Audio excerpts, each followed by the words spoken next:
ಅಷ್ಟೇ ಸಾಕು ಮಠ ತಮ್ಮ ಅನೇಕ ಸೇವೆಯನ್ನು ಮಾಡೋದಕ್ಕೆ ಸಾಧ್ಯ ಆಗುತ್ತೆ. ಅಂತಹ ಭಕ್ತಿ ಶ್ರದ್ಧೆಯನ್ನು ತಾವು ಯಾವಾಗಲೂ ಕೂಡ ಯಾವಾಗಲೂ ಆ ಸ್ವಾಮಿಗಳು ಈ ಸ್ವಾಮಿಗಳು ಅಂತ ಪ್ರಶ್ನೆ ಇಲ್ಲ, ಎಲ್ಲಾ ಸ್ವಾಮಿಗಳು ನಮ್ಮದೇ, ಎಲ್ಲಾ ಮಠವೂ ನಮ್ಮದೇ ಅನ್ನುವಂಥ ಭಾವನೆಯನ್ನ ನಮ್ಮ ನೆಲಮಂಗಲದ MLA ಶ್ರೀನಿವಾಸ್ ಅವರು ಇಟ್ಕೊಂಡಿದ್ದಾರೆ. ಅವರೆಲ್ಲರೂ ಕೂಡ ಜೊತೆಗೆ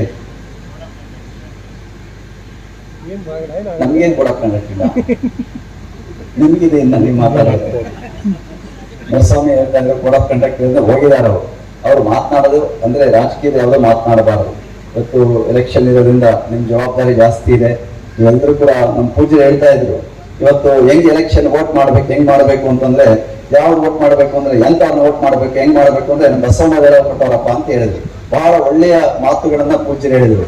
ಯಾವುದು ಅಂತಂದ್ರೆ ಕಳಬೇಡ ಅಂತ ಇದೆಯಲ್ಲ, ಆ ವಚನ ಇಟ್ಕೊಂಡ್ಬಿಟ್ರೆ ಸಾಕಪ್ಪ ಅಂತ ಹೇಳಿದ್ರು. ಕಳ್ಳ ಬೇಡ, ಕೊಲ್ಲೋದ್ ಬೇಡ, ಸುಳ್ಳು ಹೇಳೋದ್ ಬೇಡ, ಹೊಗಳ್ಕೊಳ್ಳೋದ್ ಬೇಡ, ಏನೋ ಬೇಡ, ನಮಗೆ ದುಡ್ಡು ಕೊಟ್ಟು ಬೇಡ ಅಂತ ಕೇಳ್ಕೊಳ್ಳೋದು ಬೇಡ. ಇವೆಲ್ಲ ಬೇಡ ಅಂದ್ಕೊಂಡೋಗಿ ಇದನ್ನೇ ನೀವು ಪಾಲನೆ ಮಾಡಿದ್ರೆ ರಾಜ್ಯವೂ ಶುದ್ಧಿ, ದೇಶವೂ ಶುದ್ಧಿ, ಸಂವಿಧಾನವೂ ಸಂರಕ್ಷಣೆ ಆಗುತ್ತೆ. ಗಣಪ ಕೂಡಲ ಸಂಗಮ ದೇವ ಅಂತೇಳಿ ಪೂಜ್ಯರು ಹೇಳ್ತಾ ಇದ್ರು. ಅದು ನಿಮ್ಮೆಲ್ಲರ ಇವತ್ತು ಜವಾಬ್ದಾರಿ ಆಗಿರುವಂತಹದ್ದು. ಆ ಕರ್ತವ್ಯವನ್ನು ಕೂಡ ನೀವೆಲ್ಲರೂ ಕೂಡ ಅತ್ಯಂತ ಜವಾಬ್ದಾರಿಯುತವಾಗಿ ನಿರ್ವಹಿಸಿ ಎನ್ನುವಂತಹ ಮಾತನ್ನು ಹೇಳ್ತಾ ಆ ಶ್ರೀಗಳವರಿಗೆ ತುಂಬಿ ಬಂದಿದೆ. ಅವರಿಗೆ ಅವರು ಮುಂದರ್ಶಕ್ಕೆ ಏನ್ ಮಾಡ್ಬೇಕು ಅಂತಂದ್ರೆ ಇನ್ನೆಲ್ಲ ಶಿವಗಂಗೆ ಬೆಟ್ಟನೆ ಮಾಡ್ಬೇಕು ಅಂತ ಬಂದ್ಬಿಟ್ಟು ದಾಲೆ